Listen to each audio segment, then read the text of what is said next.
Welcome back to GMT. Leave Melissa Ellis alone with a canvas, palette knives, endless tubes of paint, and of course some time, and she'll return a unique piece of art batched in mounds of color, you guys. And so today she joins me to share her story and where you can see her art on display. And you guys, when I say mounds of color, this is truly mounds of color. Yes. Good morning, Melissa. How are you? Good morning, Erin. Thanks for having me. Oh, so glad you're here. Okay, so you're called a palette knife painter. Tell us exactly what that is. That's my first time hearing that. Okay, so palette knife painter means that I use palette knives to create the texture on my canvases.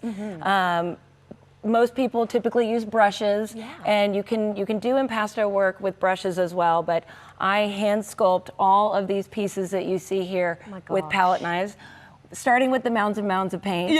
And I pick up different colors, and then I sculpt each individual piece on my knives and then place it on the canvas. Wow. And then rinse, repeat, rinse, repeat. I can only imagine just how time consuming because of how detailed it is. How long do you think it takes you to maybe make a size like this? That piece took me 3 weeks. Oh, wow. So depending on the size, they'll take, smaller ones take less time. I also do really, really large work, so those take quite a bit more months time. and months to do, yes. I want to talk about your art journey because your friends played a huge part in really getting your art dreams off the ground. And I can only imagine it's just taken off since then. So what part did they play in that? Yeah, so I've been doing art since I was old enough to hold a pencil. I've just been doing it my whole life.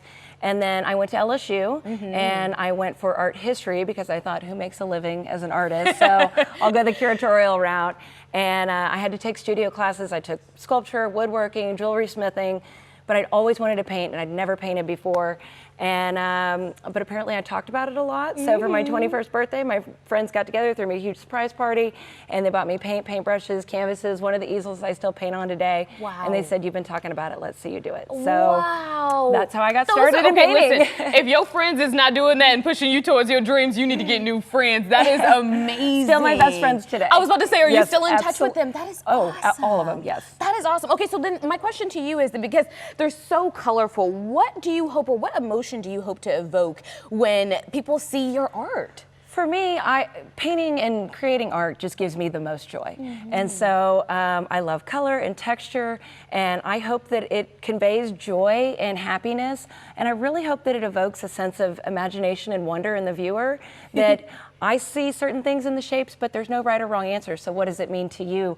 And just have fun with it. Yes, indeed. Well, you know what? You have had fun with it because these are absolutely incredible. And just the fact that there is not one that is the same. I mean, even the color palettes, everything is different. And honestly, I don't even think you could recreate one to make it perfectly the same because of how unique they are. And I let the colors really work their magic. You can't overwork it. You got to do just enough and not too much. And so each piece is completely and utterly unique. You know what? You have an artist eye because God knows. And they're called Bijoux. I want to make sure everybody knows that. But you don't just do Bijoux. You also have a special tie to some beans. And so tell me a little bit about why you decided to paint beans, but also what the connection and the story is behind that. Yeah, so I've been doing this style of work for 22 years.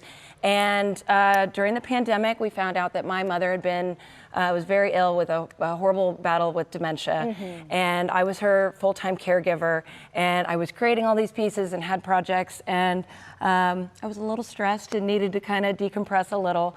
And I started sketching, and these shapes just kept coming out over and over again. And I was like, I don't know what these are or why they keep coming. And I realized over time, after she passed, I did this particular piece at an artist residency in France, and I was just surrounded by so much love and care. And this piece is called Climb to Safety. And I realized that the beans are people. They are the relationships in our lives, the people that lift you up, carry you, and go, you're not alone in times of need and in times of great joy. They're there for you. And so these are really just a love letter to both of my parents that have passed, but to every person that has cared for me and loved me so deeply. And I hope that that everyone else can feel that way and be Yes. grateful to those people in You their know life what? as well. That is the best part about art, right? Is your interpretation of it, Yeah. right? Yeah. And obviously the Yeah. artist's original interpretation, but also what you can pull from that and bring into your own life. And like you said, it's half the battle is just being seen and heard, Yeah. right? Yeah. And so, you know what? I think you've done that for a lot of people, and it came from your own passion and from your own life tribulations. And so I thank you for being Thank you so much. vulnerable Thank you, and sharing you. with us this morning. Tell me, where can people find your art? So you can find my art at melissaellisart.com. You can also find me on Instagram at Melissa Ellis Art. And then I actually have a show going on at DHV Artworks in the Design District. And we're going to be doing an opening on Sunday, June 8th from noon to 4. We're going to have a little brunch. Yes. And it's called Small Works, Big Talent. Very and good. So there's lots to choose from up there. Very, very good. Well, mimosas is art. It sounds good to me. Thank you so much for being here.